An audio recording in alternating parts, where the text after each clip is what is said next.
ஒரு நாட்டை ஒரு மன்னன் ஆண்டு கொண்டிருக்கான். அவனுக்கு வாரிசுகள் கிடையாது, குழந்தை கிடையாது.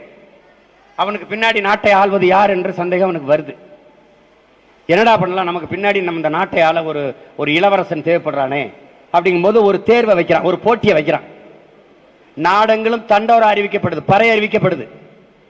இந்த நாடு இளவரசர் தேர்வு செய்யப்பட போறார். இந்த நாட்டை மன்னருக்கு பிறகு ஆள்வதற்கு ஒரு இளவரசரை மன்னர் தேர்வு செய்ய இருக்கிறார். அதற்கான போட்டி நடக்கிறது. எல்லோரும் அரண்மனை வாசலுக்கு வரவும் வந்துட்டான். எல்லாம் சின்ன சின்ன பிள்ளைங்க, இந்த மாதிரி இந்த பச்சை பச்சை பிள்ளைங்கள வரிசையா நிக்கிறான். எல்லாம் 8 வயசு 9 வயசு அப்படி 7 வயசு அப்படி பசங்க நிக்கிறான். எல்லாருக்கும் என்ன பண்றாரு, ஒரு ஜாடி, கொஞ்சம் மண்ணு, கொஞ்சம் விதை கொடுக்கிறார். விதை, இந்த விதையை முளைக்க வைத்து நன்றாக வளர்த்து கொண்டு வருபவன் எவனோ அவனே இந்த நாட்டின் இளவரசனாக தேர்வு செய்யப்படுவான். இதான் அறிவிப்பு. எல்லாரும் வாங்கிட்டு போயிட்டான். அதுல ஒரு ஓலை குடிசையில ஒடுங்கி அடங்கி வாழ்கிற ஒரு ஏழை தாயின் எளிய மகன் ஒருவன் வரான். அவன் ஒரு சின்னவன். அவன்கிட்டையும் விதை கொடுக்கப்படுது, ஜாடி கொடுக்கப்படுது, அதுல மண் இருக்குது. அந்த ஏழை தாயின் மகனும் தாயும் சேர்ந்து அவனுக்கு என்ன தினம் அதுக்கு விதையை ஊத்தி விதையை போட்டு தண்ணியை ஊத்தி ஊத்தி ஊத்தி ஊத்தி பார்க்கறான். அது முளைக்கவே இல்லை. அது முளைக்கவே இல்லை. அரசர் அறிவிச்ச நாள் வந்துருச்சு, செடியை கொண்டு ஒப்படைக்கணும். அந்த ஏழை தாயின் மகனை அழுறான். முளைக்கவே இல்லையே, நான் எப்படி போய் மன்னர் முகத்தில் முழிப்பேன், நான் எப்படி கொண்டு போவேன் அம்மா அப்படின்னு. நீ முயற்சி செய்தா இல்லையா மகனே, நீ தொடர்ந்து அதை முளைக்க வைக்க போராடினா இல்லையா மகனே, அதை போய் நீ மன்னரிடத்தில் சொல்லிட்டு வா, நீ கொண்டு போ, நீ போயிட்டு வா அப்படின்னு எல்லா பிள்ளைகளும் போகும்போது முளைக்காத அந்த சட்டியை தூக்கிட்டு அந்த ஏழை தாயின் மகனும் போறான். எல்லாரும் காட்டுறான், என் செடி இப்படி வளர்ந்துருக்கு பாருங்க, என் செடி என்னைத்தான் தேர்வு செய்ய போறார், நான் நல்லா உயரமா வளர்த்துட்டேன், என் செடி கொழு கொழு நல்லா பச்சையா இருக்கு, என்னைத்தான் தேர்வு செய்ய போறார் மன்னர் நினைச்சிருக்கான். மன்னர் என்ன பண்றாரு, எல்லாரையும் நகர்த்தி நகர்த்தி விடுறாரு. இல்ல இல்ல இல்ல இது இல்ல இது இல்லைன்னு கடைசியா முளைக்காத ஒரு சட்டியை கொண்டுட்டு வர்றான். மன்னா, நான் பெருமுயற்சி எடுத்தேன், காலை மாலை இருவேளையும் இதுக்கு தண்ணீர் வைத்தேன், இதுக்கு உரம் வைத்தேன், தண்ணீர் விட்டேன், ஆனாலும் இந்த சட்டியில் இந்த விதை முளைக்கவே இல்லையே மன்னா, நான் என்ன செய்யறதுன்னு சொல்றான். அப்படியே அவனை இருக கட்டி பிடிச்சு இந்த நாட்டிற்கு இளவரசன் கிடைத்து விட்டான்னு அவனை தூக்குறார். எல்லாரும் வேகிற, என்னடா முளைக்கவே இல்லை, வெறுஞ்சட்டி வச்சிருக்கிறவனை போய் கட்டி பிடிக்கிறா அப்படின்னு. அவர் மன்னர் சொல்றாரு, நீங்கள் எல்லோரும் ஏமாற்றுக்காரர்கள், இவன் ஒருவன் மட்டும்தான் உண்மையானவன்.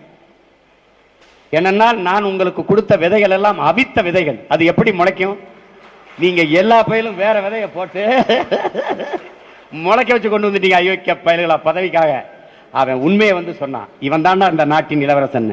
இந்த கடைசி ஏழை தாயின் மகன்களாக இருக்கிற நாம் கடைசி வரைக்கும் முளைக்குதோ முளைக்கலையோ உண்மையா இருப்போம். ஒரு குட்டி கதை ஒன்று சொல்றேன்.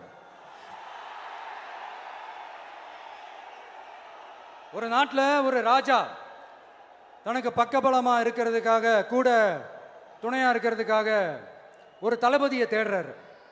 சரியான தகுதிகளோட ஒரு 10 பேர் செலக்ட் ஆகுறாங்க. ஆனால் அதில் ஒருத்தர் மட்டும் தான் செலக்ட் பண்ணணும். அதனால் அந்த ராஜா என்ன பண்ணுறாருன்னா ஒரு டெஸ்ட் வைக்கிறார். அந்த 10 பேர் கையிலையும் விதை நெல்லை கொடுத்து இதை நல்லா வளர்த்து கொண்டு வாங்க, ஒரு 3 மாதம் கழிச்சு வாங்கன்னு சொல்லி அனுப்பி வச்சிடுறாரு.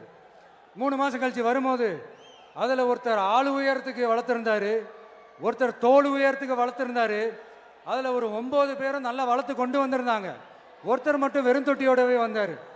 என்னன்னு கேட்டதுக்கு, நானும் தண்ணி ஊற்றி ஊற்றி பார்க்குறேன், உரம் வச்சு வச்சு பார்க்குறேன், வளரவே மாட்டேங்குது ராஜா, என்ன பண்ணுறதுன்னு தெரியலன்னு சொன்னதுக்கு ராஜா அவரை கட்டி அணைச்சிக்கிட்டு, இனிமே நீதான் என்னுடைய தளபதி, எல்லா அதிகாரமும் உனக்கு தான் சொன்னார். ஏன்னா அந்த 10 பேர் கையிலையும் ராஜா கொடுத்தது அவித்த விதை நெல், அது முளைக்கவே முளைக்காது. அந்த 9 திருட்டு பயலும் என்ன பண்ணியிருக்காங்கன்னா வேற விதை நெல்லை வாங்கி அதை வளர்த்துட்டு ராஜாவையும் மக்களையும் ஏமாத்திருக்கிறாங்க. ஆனா இவர் மட்டும் உண்மையை போட்டு உடைச்சிட்டார்.